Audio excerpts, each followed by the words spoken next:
സല്ലല്ലാഹു അലൈഹി വസല്ലം തങ്ങൾ പറഞ്ഞു, കുല്ലു മൗലൂദിൻ യൂലദു അലാ ഫിത്രത്തിൽ ഇസ്ലാം. ജനിക്കപ്പെടുന്ന ഓരോ കുഞ്ഞുമക്കളും ലോകത്ത് ആരുടെ ഗർഭാശയത്തിൽ നിന്ന് ജനിച്ചാലും ലോകത്തിന്റെ മുന്നിൽ ഏതൊരു കുഞ്ഞ് ജനിച്ചു വീണാലും ഇസ്ലാമിന്റെ ശുദ്ധ പ്രകൃതിയിലാണ് ആ കുട്ടി ജനിച്ചു വീഴുന്നത്. അത് ക്രൈസ്തവന്റേതാകട്ടെ, ഹൈന്ദവന്റേതാകട്ടെ, ബുദ്ധമതക്കാരന്റേതാകട്ടെ, ജൈനമതക്കാരന്റേതാകട്ടെ, ഏത് ഇസത്തിൽപ്പെട്ടവനും ഏത് പ്രത്യയ ശാസ്ത്രത്തിന്റെ ഉടമകളുടെയും മക്കളാകട്ടെ, ഈ ഭൂലോകത്തേക്ക് ജനിച്ചു വീഴുന്ന ഓരോ കുഞ്ഞുമക്കളും പിറന്നു വീഴുമ്പോൾ അവർ വരുന്നത് ഇസ്ലാമിന്റെ ശുദ്ധ പ്രകൃതിയിലാണ്. യൂലദു അലാ ഫിത്രത്തിൽ ഇസ്ലാം. ഇസ്ലാമിന്റെ ശുദ്ധ പ്രകൃതിയിലാണ് അവർ പിറന്നു വീഴുന്നത്. പിന്നെ ആരാണ് അവരെ വഴിതെറ്റിച്ചു കളഞ്ഞത്? ആരാണ് വഴിതെറ്റിച്ചു കളഞ്ഞത്? ഇല്ലാ അന്ന അബവാഹു യുഹവ്വിദാനിഹി വയുമജ്ജിസാനിഹി വയുനസ്സിറാനിഹി. അവരുടെ മാതാപിതാക്കളാണ് ആ കുഞ്ഞുമക്കളെ, ഒന്നും തിരിയാത്ത നിഷ്കളങ്കരായ കുഞ്ഞുമക്കളെ അള്ളാഹുവിന്റെ വഴിയിൽ നിന്ന് തെറ്റിച്ചുകൊണ്ട് ബിംബാരാധകരാക്കി മാറ്റിയത്, പുരുഷനെ ആരാധിക്കുന്നവരാക്കി മാറ്റിയത്, വലിയ വലിയ വളവൃക്ഷത്തെ ആരാധിക്കുന്നവരാക്കി മാറ്റിയത്, അഗ്നിയെ ആരാധിക്കുന്നവരാക്കി മാറ്റിയത്, ചന്ദ്രനെ ആരാധിക്കുന്നവരാക്കി മാറ്റിയത് അവരുടെ മാതാപിതാക്കളാണ്. മാതാപിതാക്കൾ കുഞ്ഞുമക്കൾക്ക് ബോധം വെക്കുമ്പോ ഉപ്പ എന്ന് വിളിക്കാൻ പറഞ്ഞാൽ ആ പൊന്നുമോൻ ഉപ്പ എന്ന് വിളിക്കും, അച്ഛ എന്ന് വിളിക്കാൻ പറഞ്ഞാൽ അച്ഛ എന്ന് വിളിക്കും. അത് മാതാപിതാക്കളാണ് പഠിപ്പിച്ചു കൊടുക്കുന്നത്.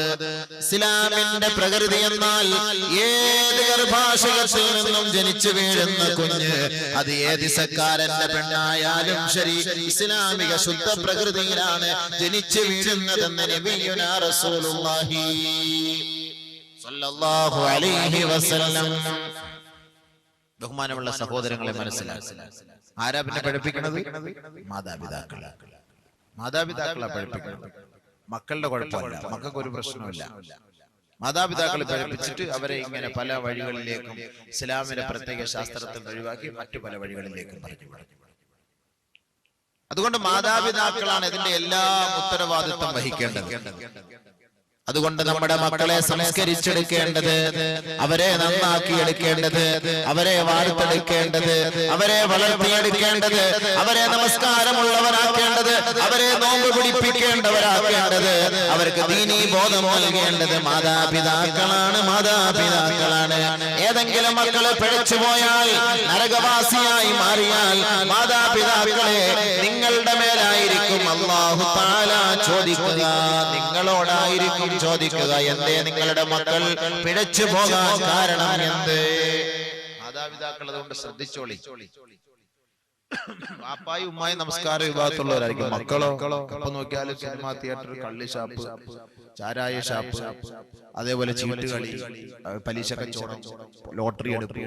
മക്കള് ഇങ്ങനെ പിഴച്ചടക്കുമ്പോ മാതാപിതാക്കളോ രണ്ടുപേരും ഭയങ്കര ഇബാദത്ത്, നിസ്കാരം, തസ്ബീഹ് കയ്യിൽ നിന്ന് മാറ്റൂല, തൊപ്പി തലേന്ന് എടുക്കൂല, മുസല്ല മുന്നിൽ നിന്ന് മാറൂല. മക്കളോ റോഡിൽ 4 കാലിലാ നിൽക്കുന്നത്. ആരാ ഇതിന്റെ ഉത്തരവാദിത്വം? വാപ്പ നീ ഏറ്റെടുത്തേ പറ്റൂ, ഉമ്മ നീ ഏറ്റെടുത്തേ പറ്റൂ. ഉത്തരവാദിത്വം ഏറ്റെടുക്കണം. മക്കളെ എന്തുകൊണ്ട് ദീൻ പഠിപ്പിക്കുന്നില്ല? മക്കളെ പിഴച്ചു പോകാൻ നിങ്ങൾ ആഗ്രഹിക്കുന്നുണ്ടോ? നാളെ മഹ്ശറിന്റെ മൈതാനിയിൽ ഈ മാതാപിതാക്കൾക്കെതിരെ ഈ മക്കൾ അല്ലാഹുവിന്റെ മുന്നിൽ സാക്ഷ്യം പറയുന്ന ഒരു സാഹചര്യം ഉണ്ടാകുമെന്ന കാര്യം നിങ്ങൾ വിസ്മരിച്ചു പോകരുത്. നാളെ ഒരു ദിവസം സംജാതമാകും. ആ ദിവസത്തിൽ ചുട്ടുപൊള്ളുന്ന ദിവസമായിരിക്കും. നമ്മുടെ തലയ്ക്ക് മീതെ കത്തിക്കാളുന്ന സൂര്യൻ നമ്മുടെ ശരീരമാകെ ഒപ്പിയെടുക്കാൻ വേണ്ടി വെമ്പൽ കൊണ്ട് നിൽക്കുന്ന വേളയിൽ ഉപ്പൂറ്റി മുതൽ ഉള്ളം തല വരെ ഉച്ചി വരെ പൊള്ളിക്കൊണ്ട് വിയർത്തുകൊണ്ടിരിക്കുന്ന ആ ഭയങ്കരമായ ദിനത്തിൽ ഒരു തണലിന് വേണ്ടി, ഒരു തണുപ്പിന് വേണ്ടി കേണപേക്ഷിക്കുന്ന ആ ഒരു സാഹചര്യത്തിൽ ബഹുമാനമുള്ള സഹോദരങ്ങളെ, അർശിന്റെ തണലിൽ ഒരു കൂട്ടര് കിടക്കുമ്പോൾ ആ ഭാഗത്തേക്ക് എത്തിപ്പെടണമെങ്കിൽ അല്ലാഹു സുബ്ഹാനഹു വ തആലയുടെ തൃപ്തിയും പൊരുത്തവും കരസ്ഥമാക്കിയവർക്ക് മാത്രമേ അതിന് കഴിയൂ. മാതാപിതാക്കളുടെ ഏടുകൾ പരിശോധിക്കുമ്പോൾ ഇബാദത്തുകൾ കൊണ്ട് നിറഞ്ഞ സാഹചര്യമായിരിക്കും. അള്ളാഹു അവർക്ക് സ്വർഗത്തിലേക്കുള്ള വഴി തുറന്നു കൊടുക്കുമ്പോൾ അതാ പുറകിൽ നിന്ന് കൈകൊട്ടി വിളിക്കുന്നു ഒരു കൂട്ടം സന്താനങ്ങൾ. മാതാപിതാക്കൾ നമസ്കാരവും ഇബാദത്തും ഉള്ളവരായിരുന്നു, സന്താനങ്ങളോ കുടിച്ചു കൂത്താടി നടന്നവരായിരുന്നു. മാതാപിതാക്കൾ വിലക്കിയില്ല, മാതാപിതാക്കൾ അതിൽ നിന്ന് അവരെ പിന്തിരിപ്പിച്ചില്ല, മാതാപിതാക്കൾ താക്കീത് നൽകിയില്ല. തന്റെ മകന്റെ സ്വാതന്ത്ര്യത്തിനനുസരിച്ച് മാതാപിതാക്കൾ അവരെ യഥേഷ്ടം വിഹരിക്കാൻ വിട്ടുവെങ്കിൽ ഈ മാതാപിതാക്കൾ സ്വർഗത്തിലേക്ക് പോകുന്നതിന് മുമ്പ് മക്കൾ നാളെ മാതാപിതാക്കളുടെ കോളറിൽ പിടിച്ചിട്ട് പറയും, എന്റെ അല്ലാഹുവേ, ഞങ്ങൾ പിഴച്ചു പോകാൻ കാരണം ഈ ദുഷ്ടനായ പിതാവും ഈ ദുഷ്ടയായ മാതാവുമാണ്. മക്കൾ എന്ത് തോന്നിയാസം കാണിക്കുമ്പോ വാപ്പായും ഉമ്മായും ഒന്നും മിണ്ടൂല. ഇനി ഞങ്ങൾ എന്ത് പറയാനാ, അവൻ എന്ത് പറയാനാ, നമ്മുടെ മോനല്ലേ എന്ത് പറയാനാ, ഒന്നും പറയണ്ട. അവൻ കുടിച്ചാലും ശരി, പിന്നെ എന്ത് ഹറാമുമായിട്ട് ബന്ധപ്പെട്ടാലും ശരി, നമ്മളൊന്നും ഇപ്പം കാണിക്കണ്ട. അവിടെ ചെല്ലുമ്പോ ഈ മക്കള് തന്നെ വല്ലാഹി ഈ വാപ്പാക്കും ഉമ്മാക്കെതിരെ സാക്ഷ്യം. അന്നേരം ആരും കാണൂല, ഉസ്താദും കാണൂല, പോലീസും കാണൂല, പട്ടാളവും കാണൂല, നാട്ടുകാരും കാണൂല, ആരും കാണൂല. ഓരോരുത്തരും അവരുടെ സ്വന്തം കാര്യം. يوم يفر المرء من أخيه وأمه وأبيه وصاحبته وبنيه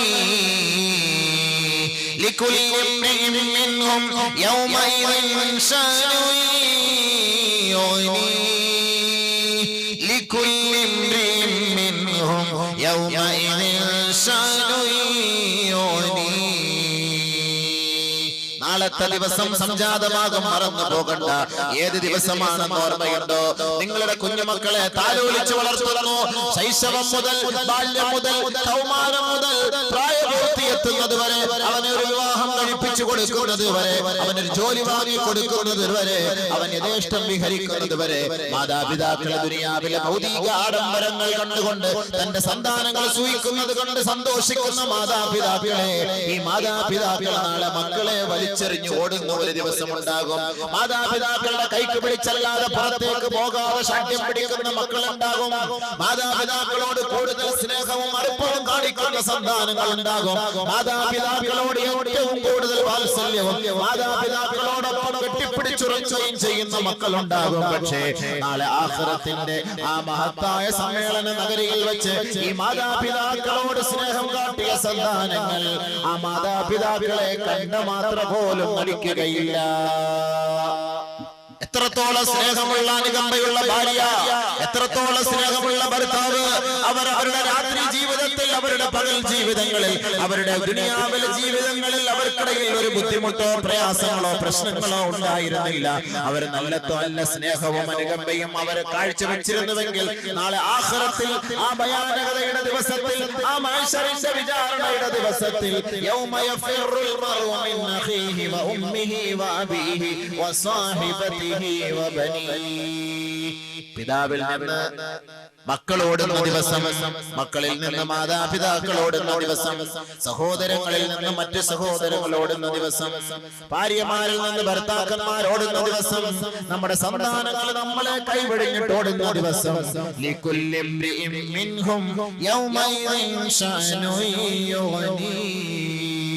ഓരോരുത്തർക്കും അവരുടേതായ സ്വന്തം കാര്യമായിരിക്കും. ഇന്ന് നമ്മുടെ മകനുടെ അസുഖം വന്നാൽ നമുക്ക് ഉറക്കം വരൂല. മകൻ അഡ്മിഷൻ കിട്ടിയില്ലെങ്കിൽ ഉറക്കം വരികയില്ല. മകന്റെ കുടുംബജീവിതം, ദാമ്പത്യ ജീവിതം മോശമായി പോയെങ്കിൽ മാതാപിതാക്കൾക്ക് വെപ്രാളമാണ്. പക്ഷേ മകൻ നിസ്കരിച്ചില്ല എങ്കിൽ വാപ്പാക്ക് ഒരു പ്രശ്നവുമില്ല. മകൻ നോമ്പ് പിടിച്ചില്ല എങ്കിൽ വാപ്പാക്ക് ഒരു പ്രശ്നവുമില്ല. മകൻ നമസ്കരിക്കാൻ പള്ളിയിലേക്ക് വന്നില്ല എങ്കിൽ വാപ്പാക്ക് ഒരു പ്രശ്നവുമില്ല. രാത്രി അവൻ വെള്ളമടിച്ചിട്ട് വീട്ടിലേക്ക് കടന്നു വരുമ്പോൾ വാപ്പാക്ക് ദുർഗന്ധം സഹിക്കവയ്യ. പക്ഷേ വാപ്പാക്ക് അതൊന്നും ഒരു പ്രശ്നമേ അല്ല. ഇത് ദുനിയാവിലാണെങ്കിൽ സഹോദരാ, നാളെ ആഖിറത്തിൽ ലികുല്ലി ഇംറിഇൻ മിൻഹും യൗമൈദിൻ ശഅനു യുഗ്നീ. നാളെ ആഖിറത്തിൽ ഓരോരുത്തർക്കും അവന്റേതായ സ്വന്തം കാര്യമാണ് വലുത്. അതുകൊണ്ട് ശ്രദ്ധിക്കേണ്ടതാരാ? വാപ്പായും ഉമ്മായും മക്കളെ ശ്രദ്ധിക്കണം. അതാണ് അല്ലാഹു സുബ്ഹാനഹു വ തആല ഇവിടെ നമുക്ക് അറിയിക്കുന്നത്. തഖ്വ ഉള്ളവരായി നിങ്ങൾ ജീവിതം നയിച്ചാൽ നിങ്ങൾക്ക് ഞാൻ നൽകുന്ന ഓഫർ എന്താണെന്നറിയോ? നരകത്തിൽ നിന്ന് നിങ്ങളെ ഞാൻ മോചിപ്പിക്കാം. നരകത്തിൽ നിന്ന് നിങ്ങളെ ഞാൻ മോചിപ്പിക്കാം.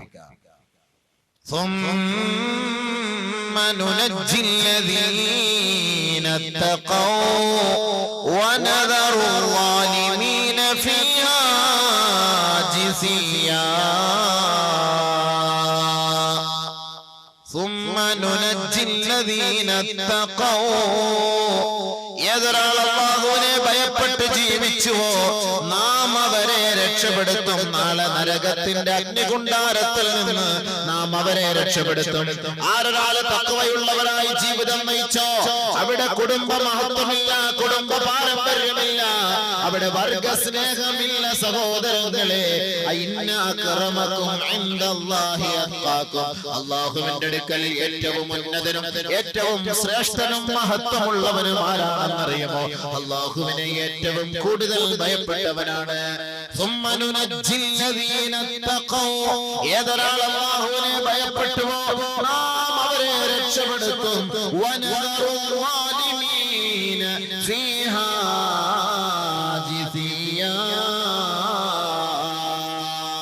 എത്രത്തോളം ദീനീ ബോധം കേട്ടിട്ടും പരിശുദ്ധ ഖുർആൻ കേട്ടിട്ടും ഹദീസ് കേട്ടിട്ടും ഉത്ബോധനങ്ങൾ കേട്ടിട്ടും ആഖിറത്തെ കുറിച്ച് മനസ്സിലാക്കിയിട്ടും ഖബറിന്റെ ഭയാനകതയെ കുറിച്ച് അറിഞ്ഞിട്ടും പുല്ലുവില പോലും നൽകാതെ നടക്കുന്ന സഹോദരാ, നീ അക്രമിയാണ്, അഹങ്കാരിയാണ്. നിന്നെ മുട്ടുകുത്തിയ അവസ്ഥയിൽ നരകത്തിലേക്ക് വലിച്ചെറിയുമെന്ന് പരിശുദ്ധ ഖുർആൻ. അതുകൊണ്ടാണ് അല്ലാഹു പറയുന്നത്, ഏ മുഅ്മിനീങ്ങളെ, വിശ്വാസികളെ, അല്ലാഹു ലോകത്തോടല്ല വിളിച്ചു പറഞ്ഞത്, പടച്ച തമ്പുരാനിൽ വിശ്വസിക്കുന്ന മുസ്ലിമീങ്ങളായ മുഅ്മിനീങ്ങളായ സഹോദരങ്ങളോട്, സഹോദരിമാരോട് അല്ലാഹു വിളിച്ചു പറയുകയാണ്, നിങ്ങൾ സൂക്ഷിക്കണേ, നിങ്ങളുടെ കുടുംബക്കാരെ സൂക്ഷിക്കണേ. നരകമെന്ന് പറയുമ്പോ എവിടെ മുനിസിപ്പാലിറ്റി അല്ല, നമ്മുടെ ഈ നാട്ടിലൂടെ ഒഴുകുന്ന ഒരു ചെറിയ ഓവുചാലല്ല, അതല്ലെങ്കിൽ മാലിന്യങ്ങൾ ഒഴുക്കിവിടുന്ന ചാലല്ല സഹോദരങ്ങളെ. കേവലം ഒരു എലി ചത്ത് കിടന്നാൽ അതിന്റെ പരിസരത്തുകൂടെ നടന്നു പോകാൻ ദുർഗന്ധം വമിക്കുന്ന കാരണത്താൽ അതിലൂടെ നടന്നു പോകാൻ ആഗ്രഹിക്കാത്ത നമ്മൾ, ബഹുമാനമുള്ള സഹോദര, ഇതിനേക്കാൾ എത്രയോ ഭയാനകമാണ് നരകം. അതാണ് അല്ലാഹു തആല വിളിച്ചു പറയുന്നത്, മുഅ്മിനീങ്ങളെ, മുഅ്മിനീങ്ങളെ, മുഅ്മിനീങ്ങളെ, നിങ്ങളൊന്ന് സൂക്ഷിക്കണേ. യാ അയ്യുഹന്നാസ് എന്ന് അല്ലാഹു ഇവിടെ വിളിച്ചു പറയുന്നില്ല, ശ്രദ്ധിച്ചോളി. യാ അയ്യുഹന്നാസ്, ഏ മനുഷ്യരെ, ഖു അൻഫുസകും വഅഹ്ലീകും നാര, നിങ്ങൾ നരകത്തെ സൂക്ഷിക്കണേ എന്ന് അല്ലാഹു ഇവിടെ വിളിച്ചില്ല. അല്ലാഹു വിളിക്കുന്നത് എങ്ങനെ? യാ അയ്യുഹല്ലദീന ആമനൂ, സത്യവിശ്വാസികളെ, ഏ വിശ്വസിച്ച സമുദായമേ, അല്ലാഹു ഉണ്ടെന്ന് വിശ്വസിക്കുന്നവരെ, ആഖിറമുണ്ടെന്ന് വിശ്വസിക്കുന്നവരെ, പരലോകത്തിന്റെ ഭയാനകതയെ അംഗീകരിക്കുന്നവരെ, നരകമുണ്ടെന്ന് വിശ്വസിക്കുന്നവരെ, നല്ല ജനങ്ങൾക്ക് സദ്വൃത്തർക്ക് സ്വർഗമുണ്ടെന്ന് അംഗീകരിക്കുന്നവരെ അല്ലാഹു അവരോട് വിളിച്ചു പറയുകയാണ്, യാ അയ്യുഹല്ലദീന ആമനൂ, ഏ സത്യവിശ്വാസികളെ, അൻഫുസകും വഅഹ്ലീകും നാറാ, നിങ്ങൾ നിങ്ങളുടെ ശരീരത്തെയും നിങ്ങളുടെ സ്വന്തത്തെയും നിങ്ങളുടെ സ്വന്തം ജനങ്ങളെയും നരകത്തിൽ നിന്ന് സൂക്ഷിക്കണേ, നരകത്തിൽ നിന്ന് സൂക്ഷിക്കണേ.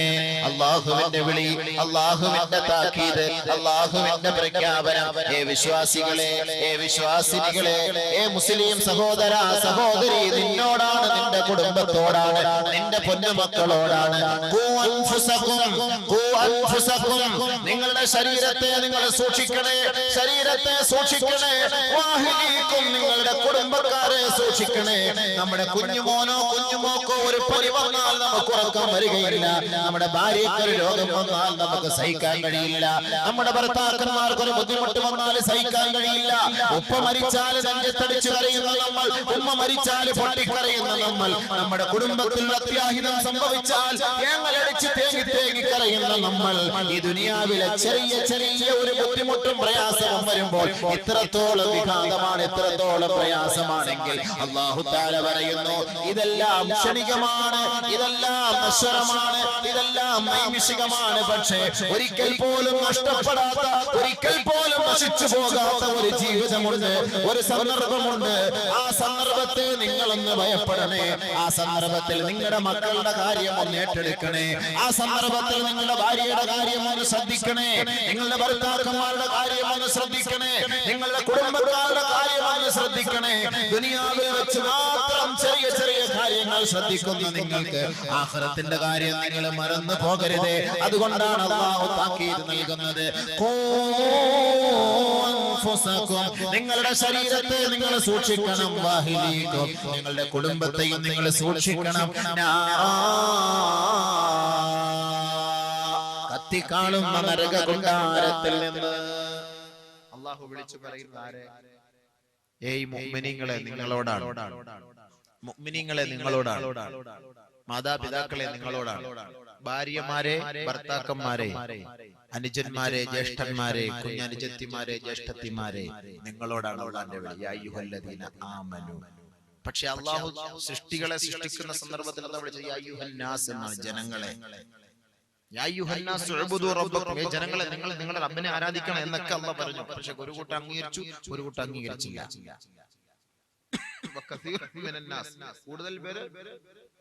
കൂടുതൽ ധാരാളം പേര് അല്ലാഹുവിനെ ആരാധിക്കുന്നവരുമുണ്ട്.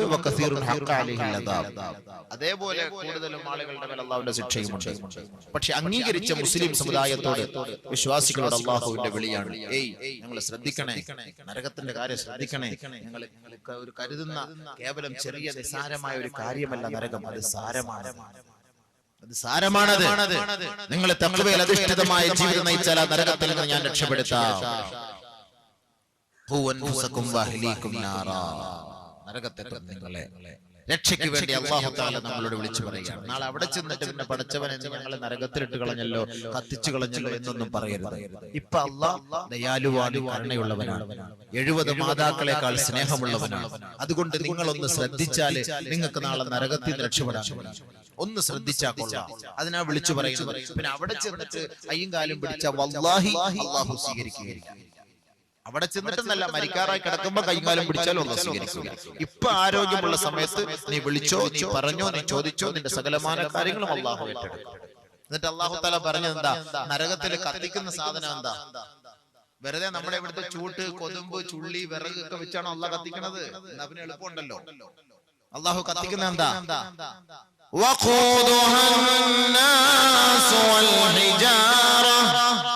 രണ്ട് കാര്യമാണ് അല്ലാഹു നരകത്തിന് ആഹാരമായി നൽകുന്നത്.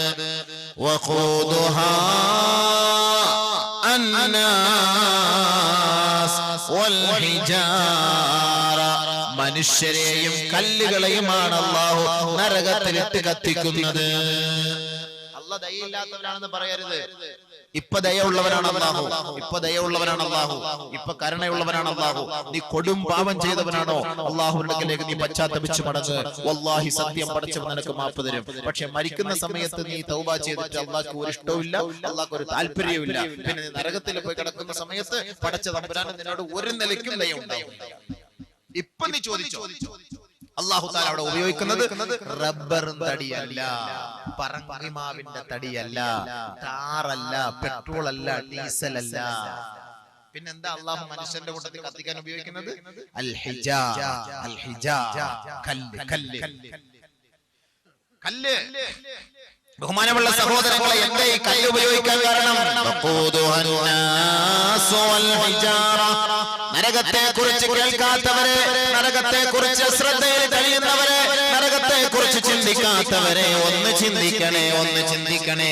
കേവലം ദുനിയാവിന്റെ ആഡംബരങ്ങളുടെ പിറകെ പോകുന്ന മുസ്ലിം സഹോദര, പരിശുദ്ധമായ റമളാനിലാണ് ഓണം. ആ റമളാനിന്റെ മാസത്തെ അവഗണിച്ചുകൊണ്ട് ഓണക്കച്ചവടത്തിന് വേണ്ടി നോമ്പ് കളയുന്ന മുസ്ലിം സഹോദര, ഓണക്കളിക്ക് കൂട്ടുനിൽക്കുന്ന മുസ്ലിം സഹോദര, ഗാനമേള സംഘടിപ്പിക്കുന്ന മുസ്ലിം സഹോദര, പവിത്രമേറിയ മഗ്ഫിറത്തിന്റെ മാസമായ റമദാനിനെ നീ ആദരിക്കാറുണ്ടോ? മുസ്ലിം സമുദായത്തിന്റെ അവസ്ഥയല്ലേ ഇത്? ബഹുമാനപ്പെട്ട പ്രവാചകന്റെ ഒരു സംഭവം ഞാനിപ്പോൾ നിങ്ങളുടെ മുന്നിൽ അവതരിപ്പിക്കാം. ഈ മാസം ശഅബാനിന്റെ മാസമാണ്.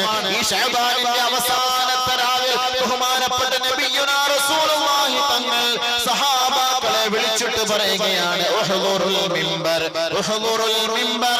ഏ സഹാബാക്കളെ, നിങ്ങൾ എല്ലാവരും മിമ്പറിന്റെ അരികിലേക്ക് കടന്നു വരേണമേ, മിമ്പറിന്റെ അരികിലേക്ക് കടന്നു വരേണമേ. സഹാബാക്കൾ പറയുകയാണ്, ഒരിക്കൽ പോലും ഇല്ലാത്ത വിളിയാണിത്, അല്ലാഹുവിന്റെ റസൂലിന്റെ പ്രഖ്യാപനമാണത്. ഫഹദർനാ, ഞങ്ങൾ അങ്ങനെ അല്ലാഹുവിന്റെ റസൂൽ വിളിച്ചപ്പോൾ, ക്ഷണിച്ചപ്പോൾ മദീന പള്ളിയുടെ ഉമ്മറപ്പടിയിലേക്ക് ഞങ്ങൾ ഓടിയെത്തി. ആ പരിശുദ്ധ പ്രവാചകന്റെ ഹദ്റത്തിൽ പോയി ഞങ്ങൾ സന്നിഹിതരായിരുന്നു. അങ്ങനെ ഞങ്ങൾ എല്ലാവരും ഒരുമിച്ച് കൂടിയപ്പോൾ അല്ലാഹുവിന്റെ റസൂൽ ഞങ്ങളെ സാക്ഷ്യപ്പെടുത്തിക്കൊണ്ട് അതാ മിമ്പറിന്റെ ഒന്നാമത്തെ പടിയിലേക്ക് കാലെടുത്ത് വെച്ചുകൊണ്ട് പറഞ്ഞു പോയി, ആമീൻ. അല്ലാഹുവേ, നീ ഈ ദുആ സ്വീകരിക്കണമേ.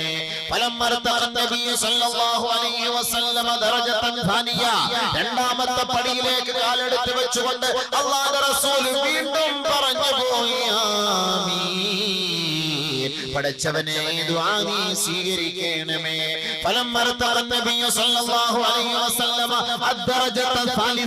മൂന്നാമത്തെ പടിയിലേക്ക് കാലെടുത്ത് വെച്ചുകൊണ്ട് ലോകത്തിന്റെ ഗുരുഭൂതനായ മുത്ത് ഹബീബ് തങ്ങൾ വീണ്ടും പറഞ്ഞു പോയി, ആമീൻ. അല്ലാഹുവേ, ഈ ദുആ നീ സ്വീകരിക്കണമേ. ബഹുമാനപ്പെട്ട പ്രവാചകന്റെ പ്രാർത്ഥനയാണ്, പ്രവാചകന്റെ ദുആയാണ്. പ്രവാചകൻ ദുആ ചെയ്താൽ തട്ടിക്കളഞ്ഞ ചരിത്ര പാരമ്പര്യം ഇസ്ലാമിന്റെ താളുകളിലില്ല.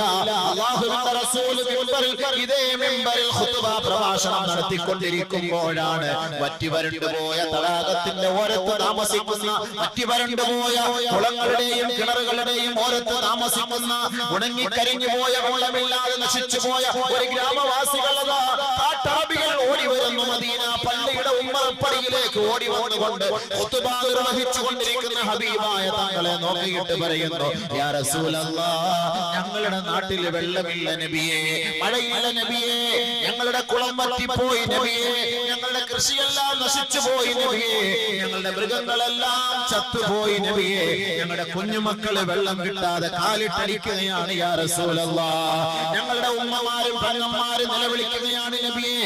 അല്ലാഹുവിന്റെ ഹബീബേ, അങ്ങ് ലോകത്തിന്റെ ഗുരുഭൂതനാണ്, കാരുണ്യത്തിന്റെ തിരിദൂതനാണ്.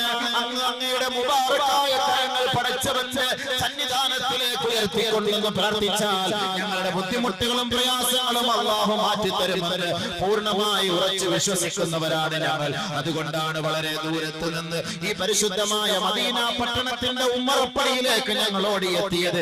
യാ റസൂലല്ലാഹ്, ഞങ്ങൾക്ക് വേണ്ടിയും ഞങ്ങളുടെ നാട്ടുകാർക്ക് വേണ്ടിയും ഒന്ന് പ്രാർത്ഥിക്കണേ നബിയേ. കേൾക്കേണ്ട താമസം, മുബാറക്കായ കരങ്ങൾ ആകാശത്തേക്ക് ഉയരുകയാണ്.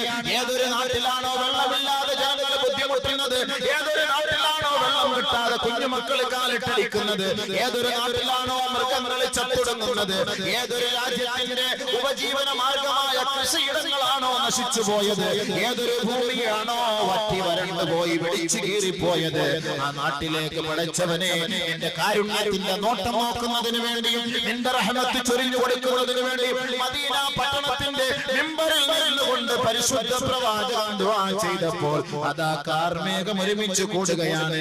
അവിടെ താമസമില്ല, മറ്റൊരു ദിവസത്തേക്കാകാമെന്ന് അല്ലാഹു തീരുമാനിച്ചില്ല. എല്ലാ പ്രവാചകന്മാരെക്കാളും ഏറ്റവും കൂടുതൽ ഇഷ്ടപ്പെട്ട ഹബീബായ തങ്ങൾ, ആ തങ്ങൾ കരങ്ങൾ ഉയർത്തി കഴിഞ്ഞാൽ ആ കരങ്ങൾ ശൂന്യമായി വെറുതെ താഴ്ത്തുന്ന സ്വഭാവമല്ല പടച്ച തമ്പുരാന്റേത്. അല്ലാഹു സുബ്ഹാനഹു വ തആല ഹബീബായ തങ്ങളുടെ ദുആ സ്വീകരിച്ചു പോയി. ഭയങ്കരമായ നിലയിൽ അല്ലാഹു മഴ വർഷിപ്പിച്ചു കൊടുത്തു. ആ നാടിനെ കാരുണ്യം കൊണ്ട് റഹ്മത്ത് കൊണ്ട് പൊതിയുകയാണ്.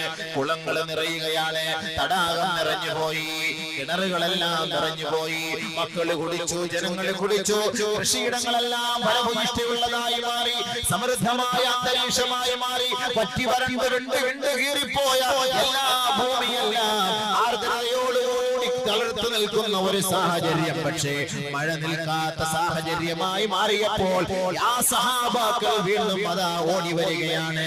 പരിശുദ്ധ പ്രവാചകന്റെ ഹദ്റത്തിലേക്ക് വന്നുകൊണ്ട് പറഞ്ഞു, യാ റസൂലല്ലാഹ്, യാ റസൂലല്ലാഹ്, ഇതേ അവസ്ഥ തുടർന്നു പോയാൽ ഞങ്ങളുടെ നാട് നശിച്ചു പോകും നബിയെ. അതുകൊണ്ട് തൽക്കാലം ഈ മഴ ഒന്ന് നിർത്തി തരൂ ഹബീബേ. സാറ്റലൈറ്റിന്റെ ലോകമല്ലേ ഇത്? കമ്പ്യൂട്ടറിന്റെ ലോകമല്ലേ ഇത്? ഇന്റർനെറ്റിന്റെ ലോകമല്ലേ ഇത്? പരിശുദ്ധ പ്രവാചകൻ ഇന്റർനെറ്റോ സാറ്റലൈറ്റോ ഒന്നുമില്ലാത്ത കാലഘട്ടത്തിൽ ചൂണ്ടാണി വിരൽ കൊണ്ട് കാർമേഘത്തെ നിയന്ത്രിച്ചു മുഹമ്മദ് മുസ്തഫ സല്ലല്ലാഹു അലൈഹി വസല്ലം. മഴ താൽക്കാലികമായി നിന്നു. വെയിലുമായി നബിയുടെ ഹദ്റത്തിലേക്ക് വന്ന സഹാബാക്കൾ മഴയുമായി തിരിച്ചുപോയി. മഴയുമായി നബിയുടെ ഹദ്റത്തിലേക്ക് വന്ന സഹാബാക്കൾ വെയിലുമായി തിരിച്ചുപോയി. ആരുടെ ദുആയുടെ ബർക്കത്ത്? ഹബീബായ മുഹമ്മദ് മുസ്തഫ തങ്ങളുടെ ദുആയുടെ ബർക്കത്ത്. ആ ഹബീബായ തങ്ങളാണ് പരിശുദ്ധമായ മദീന പള്ളിയുടെ ഉമ്മറപ്പടിയിൽ കയറിയിട്ട് പറഞ്ഞത്, ആമീൻ ആമീൻ ആമീൻ.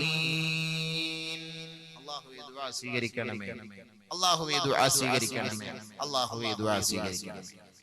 സഹാബാക്കളെല്ലാം പരസ്പരം നോക്കിയ, ഇന്നേ വരെ ഇങ്ങനെ ഒരു സംഭവം ഉണ്ടായിട്ടില്ലല്ലോ, ഇപ്പൊ എന്താ നിബിധങ്ങൾ ഇങ്ങനെ ദുആ ചെയ്തത്? നമ്മൾ ഇന്ന് വരെ ഇങ്ങനെ കേട്ടിട്ടില്ലല്ലോ. നമ്മൾ എത്രയോ ഖുത്ബായിലും എത്രയോ പ്രഭാഷണങ്ങളിൽ നമ്മൾ പങ്കെടുത്തവരാണ്, പക്ഷെ ഇന്ന് വരെ നമ്മൾ ഇങ്ങനെ കേട്ടിട്ടില്ല. എന്ത് സംഭവിച്ചു? നോക്കുകയാണ് സഹാബാക്കൾ. പക്ഷെ ആരും ഒന്നും മിണ്ടിയില്ല. എന്താ സംഭവിക്കുന്നത്? ആമീനൊക്കെ പറയുന്നത് കേട്ടു. എല്ലാം പറഞ്ഞു കേട്ടു നബി സല്ലല്ലാഹു അലൈഹി വസല്ലമ തങ്ങൾ എല്ലാം കഴിഞ്ഞ് താഴേക്ക് ഇറങ്ങി വരുന്നു. ഫലമ്മാ നസല മിനൽ മിമ്പർ, മിമ്പറിൽ നിന്ന് നബിയുനാ റസൂലുള്ളാഹി സ്വല്ലല്ലാഹു അലൈഹി വസല്ലമ താഴേക്ക് ഇറങ്ങി വന്നപ്പോൾ വഖുൽനാ യാ റസൂലല്ലാഹ്,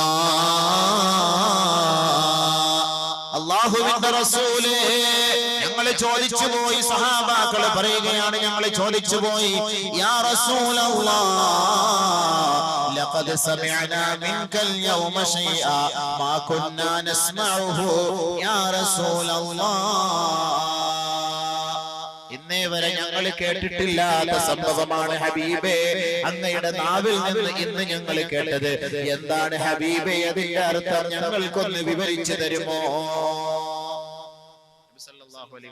തങ്ങളുടെ സ്വഹാബാക്കൾ ചോദിച്ചു. എന്ത് പേക്കോലത്തിനും കൂട്ടുനിൽക്കുന്നു അവർ മനസ്സിലാക്കട്ടെ ഈ ദുആ എന്താണെന്ന പേരിൽ. ബഹുമാനപ്പെട്ട സ്വഹാബാക്കൾ ചോദിച്ചു, യാ റസൂലല്ലാഹ്, ലഖദ് സമിഅനാ വറലഹു. ജിബ്രീൽ ദുആ ചെയ്യുകയാണ്, എന്നെ കൊണ്ട് ആമീൻ പറയിപ്പിക്കുകയാണ്. മഗ്ഫിറത്തിന്റെ മാസമല്ലയോ റമദാൻ? ഏത് പാപികളുടെയും പാവങ്ങൾ അല്ലാഹുവിനോട് ചോദിച്ചാൽ, കേണപേക്ഷിച്ചാൽ, പൊട്ടിക്കരഞ്ഞുകൊണ്ട് പടച്ച തമ്പുരാനോട് ആവലാതിപ്പെട്ടാൽ അവന് വേണ്ടി മഗ്ഫിറത്തിന്റെ വാതിൽ തുറന്നു കൊടുക്കുന്ന മാസമല്ലയോ റമദാൻ? ആ പരിശുദ്ധമായ റമദാൻ സമാഗതമായിട്ട് ഒരുവന്റെ പാപം പൊറുക്കപ്പെട്ടിട്ടില്ല എങ്കിൽ അവൻ അല്ലാഹുവിന്റെ കാരുണ്യത്തിൽ നിന്നും സ്വർഗ്ഗത്തിൽ നിന്നും അവൻ വിദൂരം പ്രാപിക്കട്ടെ എന്ന് ജിബ്രീൽ എന്ന മാലാഖ വന്ന് പ്രാർത്ഥിച്ചപ്പോൾ, ഏ സഹാബത്തെ, ഞാൻ പൊട്ടിപ്പോയി, ഞാൻ അത്ഭുതപ്പെട്ടു പോയി. പടച്ചവനെ, എന്റെ ഉമ്മത്തിനെതിരെയുള്ള പ്രാർത്ഥനയ്ക്ക് ഞാൻ ആമീൻ പറയുകയോ? നിബിധങ്ങൾ നമ്മൾ ദുഃഖിക്കാൻ അല്ലാഹുവിന്റെ റസൂൽ ഒട്ടും ഇഷ്ടപ്പെട്ടിരുന്നില്ല. അല്ലാഹുവിന്റെ റസൂലിന്റെ അനുയായികളായ നമ്മൾ വേദനിക്കുന്നത് നബിതങ്ങൾക്ക് അസഹ്യമായിരുന്നു. ആ പ്രവാചകന്റെ അടുക്കൽ വെച്ചാണ് ജിബ്രീൽ എന്ന മാലാഖ ദുആ ചെയ്യുന്നത്, ബഅദമൻ അദ്റക റമളാന ഫലം യുഗ്ഫർ ലഹു. പരിശുദ്ധമായ റമളാൻ സമാഗതമായിട്ട് ഒരുവന്റെ പാപം പൊറുക്കപ്പെട്ടിട്ടില്ല എങ്കിൽ അവൻ അല്ലാഹുവിന്റെ ശാപത്തിനും അല്ലാഹുവിന്റെ കോപത്തിനും വിധേയമാകട്ടെ, കാരുണ്യത്തിൽ നിന്ന് വിദൂരം പ്രാപിക്കട്ടെ, സ്വർഗ്ഗത്തിന്റെ സുഗന്ധത്തിൽ നിന്ന് വിദൂരം പ്രാപിക്കട്ടെ എന്ന് ബഹുമാനപ്പെട്ട മാലാഖയായ ജിബ്രീൽ വന്ന് പ്രാർത്ഥിച്ചപ്പോൾ ഗത്യന്തരമില്ലാതെ സഹാബത്തെ ഫഖുൽതു, ഞാൻ പറഞ്ഞു പോയി, ആമീൻ. അല്ലാഹുവേ ദുആ നീ സ്വീകരിക്കണം. ആർക്ക് വേണ്ടിയാ? ആർക്കെതിരെയാ? റമളാൻ മാസത്തില് ഓണം കളി ആഘോഷിച്ചോ, ഗാനമേള സംഘടിപ്പിച്ചോ, പരിപാടിക്ക് കൂട്ടുനിന്നു. ഇവിടെ കഴിഞ്ഞ റമളാനിലൊക്കെ നമ്മൾ കണ്ടതാണ്, മുമ്മമാര് താത്താമാരടക്കം റമദാനിൽ നോമ്പും പിടിച്ചോണ്ട് തസ്ബീഹ് കൊണ്ട് ഗാനമേള കണ്ട് നല്ല ചിരിക്കുന്നു. എന്തിനാ എന്റെ താത്ത ഇതിങ്ങനെ നടക്കണം? അള്ളാഹെ കളിയാക്കാൻ നടക്കണം. എന്തിനാ ഇത്? പരിശുദ്ധമായ റമദാനിന്റെ മാസം അന്നൊന്നും ഒരു പ്രതീക്ഷയില്ലാതെ മഹത്വമില്ലാതെ കുടിച്ചു കൂത്താടി നടക്കുന്ന എത്രയോ മുസ്ലിം സഹോദരങ്ങൾ. ഇവന്റെയും മയ്യത്ത് അടക്കേണ്ടത് പള്ളിക്കാട്ടിലല്ലേ? ഇവനും മയ്യത്ത് നമസ്കരിപ്പിക്കേണ്ടത് നമ്മളല്ലേ? മദ്യപിക്കുന്നവരെ കുറിച്ച് ഖുർആൻ റസൂലുള്ളാഹി തങ്ങൾ പറഞ്ഞത്, നീ ഉദ്ദേശിക്കുന്ന ഒരു രസമാണല്ലേ? ഇതൊരു രസമാണ്. കുടിച്ചോ കുടിച്ചോ. ഞാൻ ഇന്നലെ പറഞ്ഞ പോലെ പരീക്ഷ ഹാളല്ല, അള്ളാഹ് ഒന്നും മിണ്ടൂല. കുടിച്ചോ കുടിച്ചോ കുടിച്ചോളൂ. ഇപ്പൊ നിന്നെ അടിക്കാൻ ആരെങ്കിലും വന്നു കഴിഞ്ഞാൽ ജാമ്യത്തിൽ ഇറക്കാൻ ആളുണ്ട്, അടിക്ക് തടയിടാൻ ആളുണ്ട്. പക്ഷെ ഒരു ദിവസം എല്ലാ റൂഹൊക്കെ പോയിട്ട് കുപ്പിയൊക്കെ താഴെ വെച്ച് കുപ്പി എടുക്കാനും പൊട്ടിക്കാനും പറ്റാത്തൊരു സാഹചര്യം വരുമ്പോ എന്നെ ഈ പള്ളിക്കാട്ടിൽ കൊണ്ട് അടച്ചുകൂടി എഴുന്നേറ്റ് ഒരു കാലത്ത് ചാടി എഴുന്നേറ്റ് വരാതിരിക്കാൻ വേണ്ടി നല്ല മണ്ണും കട്ടയൊക്കെ ഇട്ട് മൂടി ക്ലീൻ ചെയ്ത് അള്ളാന്റെ അടുക്കലേക്ക് പറഞ്ഞു വിടൂലേ? ആ സമയത്ത് ആരും കാണില്ല. അന്നേരം അതാണ് അള്ളാഹു ഇവിടെ പറയുന്നത്. നേരം മദ്യപിക്കുന്നവരെ കുറിച്ച് ബഹുമാനപ്പെട്ട പ്രവാചകൻ സല്ലല്ലാഹു അലൈഹി വസല്ലമ തങ്ങൾ പറയുകയാണ്, മൻ ശരിബൽ ഖംറ ഫലാ തുസവ്വിജൂ വഇൻ മരിദ ഫലാ തഊദൂ വഇൻ മാത ഫലാ തുസല്ലൂ അലൈഹി ഔ കമാ ഖാല അലൈഹിസ്സലാം. എന്താ സുഹൃത്തെ, നിനക്ക് ഒരു രസത്തിന് വേണ്ടിയായിരിക്കാം നീ കുടിക്കുന്നത്. ഇന്ന് 10ാം ക്ലാസ്സിൽ പഠിക്കുന്ന കുട്ടികൾ പോലും കുടിക്കുകയല്ലേ? 10ാം ക്ലാസ്സിൽ ഇന്റർവെല്ല് വിടുമ്പോൾ ഒരുമിച്ച് പോയിരുന്ന് ഏതെങ്കിലും ഒരു കാട്ടിലോ പാറപ്പുറത്തോ പോയിരുന്ന് കുടിക്കാറില്ലേ? ഒരു രസമായി പോയി, ഒരു കളിയായി പോയി, ഒരു തമാശയായി പോയി. അല്ലാഹുവിന്റെ റസൂൽ ഇതിന്റെ ഗൗരവം നമ്മുടെ മുന്നിൽ എടുത്ത് പറയുകയാണ്.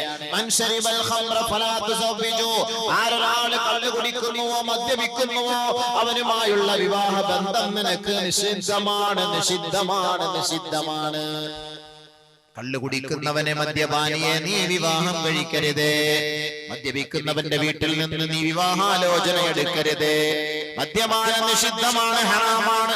അല്ലാഹുവിന്റെ റസൂലും പഠിപ്പിച്ചു തരുമ്പോൾ അത് സ്വീകരിക്കാത്തവനുമായുള്ള ചങ്ങാത്തമേ നമുക്ക് വേണ്ട എന്ന് നമ്മോട് പഠിപ്പിച്ചത് നന്മ നുകർന്നു കൊടുക്കുവാനും തിന്മ പിഴുതെറിയുവാനും പഠിപ്പിച്ച ഗുരുനാഥനായ മുഹമ്മദ് മുസ്തഫ സല്ലല്ലാഹു അലൈഹി വസല്ലമ തങ്ങളാണ്. തീർന്നില്ല. ഏതൊരു മനുഷ്യൻ രോഗിയായാൽ അവനെ പോയി സന്ദർശിക്കണമെന്നാണ് പ്രവാചകൻ പഠിപ്പിച്ചത്. ബഹുമാനപ്പെട്ട പ്രവാചകന്റെ ശൈലി എന്തായിരുന്നു? അല്ലാഹുവിന്റെ റസൂല് ഏത് സഹോദരങ്ങൾ മദീനയുടെ ഏത് അറ്റത്തായാലും ഏത് മൂലയിലായാലും ഏത് കോണിലായാലും ആര് രോഗിയായി കിടക്കുന്നുവോ നടന്നുപോയി അവരെ സംരക്ഷിക്കുമായിരുന്നു, അവരെ സന്ദർശിക്കുമായിരുന്നു. നബിയുനാ റസൂലുള്ളാഹി സല്ലല്ലാഹു അലൈഹി വസല്ലം രോഗിയെ സന്ദർശിക്കാൻ നബി തങ്ങൾ നടന്നു പോകുമായിരുന്നു. രോഗിയുടെ അടുക്കൽ പോയിരുന്ന് ആശ്വസിപ്പിക്കുമായിരുന്നു, സമാധാനത്തിന്റെ വാക്ക് പറയുമായിരുന്നു, അവരെ തലോടിക്കൊണ്ട് രോഗിക്ക് വേണ്ടി ദുആ ചെയ്യുമായിരുന്നു. അല്ലാഹുവിന്റെ റസൂൽ പഠിപ്പിക്കുകയാണ്, മദ്യപിച്ച് ലക്കുകെട്ട് രോഗം പിടിപെട്ട് കരളിന് രോഗം പിടിപെട്ട് ക്യാൻസർ ബാധിച്ച് കരൾ ഉരുകി ചാവാൻ കിടക്കുന്ന മദ്യപാനി രോഗിയായി കിടന്നാൽ ഫലാ തഊദൂ, അവനെ സന്ദർശിക്കാൻ നിങ്ങൾ പോകണ്ട മക്കളെ, പോകണ്ട മക്കളെ. ഗൗരവം മനസ്സിലാക്കി സുഹൃത്തുക്കളെ. ഗൗരവം അവിടെ അത്തായാലും അത്തത്തായാലും വാപ്പ ആയാലും ഉപ്പായാലും ആരായാലും മദ്യപിച്ച് രോഗം പിടിപെട്ട് മെഡിക്കൽ കോളേജിൽ കിടന്നാൽ അവനെ നീ സഹായിക്കാനോ കാണാനോ പോകണ്ട. ഏതെങ്കിലും ഒരു മദ്യപാനിക്ക് ഒരു നേരത്തെ ആഹാരം കൊടുത്തൊരുത്തർ സഹായിച്ചാൽ ദീനിനെ നശിപ്പിച്ചവന് തുല്യനാണെന്ന പ്രവാചകന്മാര് നമ്മളെ പഠിപ്പിച്ചു തരുന്നെങ്കിൽ ഏതെങ്കിലും ഒരു മദ്യപാനിക്ക് 1 രൂപ കടം കൊടുത്ത് സഹായിച്ചാൽ എല്ലാ പ്രവാചകന്മാരെയും കൊന്നതിന് തുല്യനാണ്. നഊദു ബില്ലാഹ്, നഊദു ബില്ലാഹ്. അല്ലാഹു കാത്തുരക്ഷിക്കട്ടെ. 1 രൂപ കൊടുത്ത് സഹായിക്കുന്നവന്, മദ്യപാനിക്ക് 1 രൂപ കൊടുത്ത് സഹായിക്കുന്നവന് അമ്പിയാക്കന്മാരെ ഒക്കെ കൊന്നവന്റെ കൂലി. നഊദു ബില്ലാഹ്. നമ്മളെ സഹായിക്കുക എന്താ ചെയ്യാ? എങ്ങനെ സഹായിക്കാതിരിക്കും ഉസ്താദെ? ജോലിക്ക് വരണമെങ്കിൽ ഇവന്മാര് വാട്ടർ സപ്ലൈ അടിക്കാതെ ഇവന്മാര് ജോലിക്ക് വരും, നമ്മൾ പിന്നെ കൊടുക്കാതിരിക്കാൻ പറ്റുമോ? അത് നമുക്കറിയില്ല. അത് നിങ്ങളുടെ മസല, അതിന് നിങ്ങൾ മസല കണ്ടെത്തിക്കൊള്ളണം. അത് നമ്മളോട് ചോദിച്ചിട്ട് കാര്യം. ഇവൻ ഇത് അകത്തോട്ട് ഇറങ്ങിയാലേ ഇവൻ മരത്തിന്റെ മുകളിൽ കയറാൻ ഇവനെ കൊണ്ട് പറ്റുള്ളൂ. അല്ല നമ്മളിപ്പോ എന്ത് ചെയ്യാ? ഇവൻ ഇവന്മാരില്ലെങ്കിൽ പണിക്കാരില്ലെങ്കിൽ നമ്മുടെ കാര്യങ്ങളൊന്നും നടക്കൂല. അതുകൊണ്ട് നമ്മൾ എന്ത് ചെയ്യാൻ പറ്റും? അതുകൊണ്ട് ഉസ്താദെ കൊടുക്കാതിരുന്നാൽ അത് നിങ്ങളുടെ മസല, ഇസ്ലാമിന്റെ നിയമമാണ് ഈ പറയും. നിങ്ങൾക്ക് നിങ്ങളുടെ മസല, അത് നിങ്ങളുടെ സ്വന്തം. നമ്മുടെ നാട്ടുകാരെയൊക്കെ തൃപ്തിപ്പെടുത്തിക്കൊണ്ടത് ദീൻ നടത്താൻ പറ്റൂല. അള്ളാഹുവും റസൂലും പഠിപ്പിച്ചു തരുന്നതാണ് ദീൻ. നമ്മുടെ ഇഷ്ടാനുസരിച്ചല്ല ദീൻ. നമ്മുടെ ഇഷ്ടാനുസരിച്ചല്ല ദീൻ. അള്ളാഹുവിനെ റസൂലിനെ ഭയപ്പെടുന്നവർക്ക് ആ ഭാഗങ്ങൾ ശ്രദ്ധിക്കുക. അതാണ് നമ്മൾ പറയാറുള്ളത്. അള്ളാഹുവിനെ റസൂലിനെ ഭയപ്പെടുന്നവർക്ക് ബാക്കിയുള്ള ഈ യുക്തിപരമായ ചിന്ത കൊണ്ട് കാര്യങ്ങൾ നീക്കുക. അത് നിങ്ങളും അള്ളാഹുവുമായിക്കൊള്ളി. അല്ലാഹു തആല പറയുന്നു, وما كان لمؤمن ولا مؤمنة إذا قضى الله ورسوله أمرا أن يكون لهم الخيرة من أمرهم ومن يعص الله ورسوله فقد ضل ضلالا مبينا. അല്ലാഹുവും റസൂലും ഏതൊരു സത്യവിശ്വാസിക്കും ഏതൊരു സത്യവിശ്വാസിനിക്കും ഏതൊരു നിയമം ഇവിടെ പാസാക്കിയോ അതിനെ അതിര് കടന്നുകൊണ്ട് മറ്റൊരു നിയമം പാസാക്കാൻ സൃഷ്ടിവർഗമേ നിങ്ങൾക്ക് അല്ലാഹു അനുവാദം നൽകിയിട്ടില്ല. അങ്ങനെയെങ്ങാണ് നിങ്ങൾ ചെയ്താൽ അവൻ വ്യക്തമായ വഴികേടിലാണെന്ന് പരിശുദ്ധ ഖുർആൻ. നമ്മുടെ ഇഷ്ടത്തിനല്ല ദീൻ, അള്ളാഹിന്റെ റസൂലിന്റെ ഇഷ്ടത്തിനനുസരിച്ച് ദീൻ. നമ്മുടെ ഇഷ്ടാനുസരിച്ച് ന്യായീകരിക്കാൻ നിൽക്കണ്ട. നമ്മുടെ ഇഷ്ടാനുസരിച്ച് ന്യായീകരിക്കാൻ നിൽക്കണ്ട. വീണ്ടും നബി തങ്ങൾ പറയുന്നു, അവൻ മരിച്ചാല് നിസ്കരിപ്പിക്കരുത്. എന്താണ് ഗൗരവം പറയുകയാണ്. മറ്റൊരു ഹദീസിൽ നബി തങ്ങൾ പറയുന്നു, സല്ലു അലാ കുല്ലി ബർരിൻ വഫാജിർ. നല്ലവരായാലും മോശപ്പെട്ടവരായാലും മരിച്ചാൽ അവന്റെ മേലെ അങ്ങോട്ട് നിസ്കരിപ്പിച്ചാല്. കാരണം അത് സുഹൃത്തുക്കളെ നിങ്ങളുടെ കടമയാണ്. പിന്നെ അവന്റെ കാര്യം അള്ളാഹു നോക്കിക്കൊള്ളും. അതുകൊണ്ട് കള്ളുകുടിയനാണെങ്കിൽ ആത്മഹത്യ ചെയ്തവനാണെങ്കിലും മരിച്ചിങ്ങോട്ട് കൊണ്ടുവന്നാൽ നമ്മുടെ ഉത്തരവാദിത്വം എന്ന നിലയിൽ നമ്മൾ എന്ത് ചെയ്യാ? നമസ്കരിപ്പിക്കുക. സല്ലു അലാ കുല്ലി ബർരിൻ വഫാജിർ. അവൻ ചെയ്ത കുറ്റത്തിന് അവനും അള്ളാഹുമായി. ഇതിന്റെ ഗൗരവം പഠിപ്പിക്കാനാണ് നബി തങ്ങൾ ഇങ്ങനെ പറഞ്ഞത്. ഇതിന്റെ ഗൗരവം മനസ്സിലാക്കാൻ, ഈ കാര്യങ്ങൾ കേട്ട് മനസ്സിലാക്കി ഇനിയെങ്കിലും അവൻ അവന്റെ ജീവിതത്തിൽ നിന്ന് ഈ മോശമായ സ്വഭാവത്തിൽ നിന്ന് തൗബ ചെയ്ത് പശ്ചാത്തപിച്ച് മടങ്ങിയാൽ അല്ലാഹു തആല അവന്റെ ജീവിതത്തിൽ ഒരുപാട് നന്മകൾ ഖൈറുകൾ ചെയ്തു കൊടുക്കും. അതിനാണ് ഇത്രയും ഗൗരവത്തോടെ കൂടി പറഞ്ഞു പഠിപ്പിച്ചിരുന്നത്. മനസ്സിലാക്കാൻ ആരും അതിന്റെ പേരിൽ ഖേദിക്കുകയോ ദുഃഖിക്കുകയോ പ്രയാസപ്പെടുകയോ ചെയ്യലല്ല വേണ്ടത്. നമ്മൾ ഖേദിച്ച് മടങ്ങുക. പ്രച്ചവനെ എന്റെ ഭാഗത്ത് ഇങ്ങനെ ഒരു വീഴ്ച വന്നു, ഞാൻ അറിയില്ലായിരുന്നു, ഇത്രത്തോളം ഭയാനകതയാണ് അറിയില്ലായിരുന്നു, യാ അല്ലാഹ് നീ എനിക്ക് മാപ്പ് തരണേ എന്ന് പറഞ്ഞുകൊണ്ട് പശ്ചാത്തപിക്കുക. തൗബ ചെയ്യും. അല്ലാഹു രക്ഷപ്പെടുത്തും. അല്ലാഹു കരുണയുള്ളവനാണ്. അതുകൊണ്ട് റമദാനിന്റെ മാസത്തിൽ ആ മാസത്തെ പോലും അവഗണിച്ചുകൊണ്ട് ബഹുമാനിക്കാതെ കുടിച്ചു കൂത്താടി കളി രസാനുഭൂതികളിൽ വിനോദങ്ങളിൽ പങ്കെടുക്കുന്നവരെ വല്ലാഹി സത്യം നിങ്ങളുടെ പാപങ്ങൾ അല്ലാഹു മാപ്പാക്കുകയില്ല. റമദാൻ മാസത്തിൽ നിങ്ങൾ അല്ലാഹു നിങ്ങളുടെ പാപങ്ങളെ മാപ്പാക്കിയില്ല എങ്കിൽ സ്വർഗ്ഗം നിങ്ങളെ പ്രതീക്ഷിക്കുകയേ വേണ്ട. പിന്നെ നിങ്ങൾ എങ്ങോട്ടാ പോവുക? നരകത്തിലേക്കാണ് പോവുക. അതാണ് അല്ലാഹു പറയുന്നത്. നിങ്ങൾ നരകത്തെ ഒന്ന് സൂക്ഷിക്കണേ. അവിടെ കത്തിക്കുന്നത് മനുഷ്യരെ, പിഴച്ച മനുഷ്യരെ നിങ്ങളെയാണ്. മനുഷ്യരെ കൊണ്ടങ്ങോട്ട് കടത്തിയിട്ട് കത്തിച്ചാൽ പോരാ, ആ കത്താൻ വേണ്ടി കുറച്ചുകൂടെ ഉഷാറ് കിട്ടി ഇവ ഇങ്ങനെ കത്തി എരിഞ്ഞുകൊണ്ടിരിക്കണം. അതിനുവേണ്ടി അല്ലാഹു ഉപയോഗിക്കുന്ന ഉപാധിയാണ് കല്ല്. വിറകല്ല. ചൂടിന്റെ കാഠിന്യം കൂടുതൽ കല്ല് കത്തിക്കുമ്പോഴാണ്. വിറക് വെച്ച് കത്തിക്കുമ്പോഴൊന്നും വലിയ ചൂടൊന്നുമില്ല. പെട്രോൾ ഒഴിച്ച് കത്തിച്ചാലും വലിയ ചൂടൊന്നുമില്ല. കല്ലിനെ കത്തിക്കുമ്പോൾ, മനുഷ്യന്റെ കൂട്ടത്തിൽ കല്ലിനെ ഇട്ട് കത്തിക്കുമ്പോഴാണ് ആ ചൂട് കൂടുതൽ അവൻ അനുഭവിക്കുകയുള്ളൂ, അവൻ മനസ്സിലാക്കുകയുള്ളൂ. അവിടെ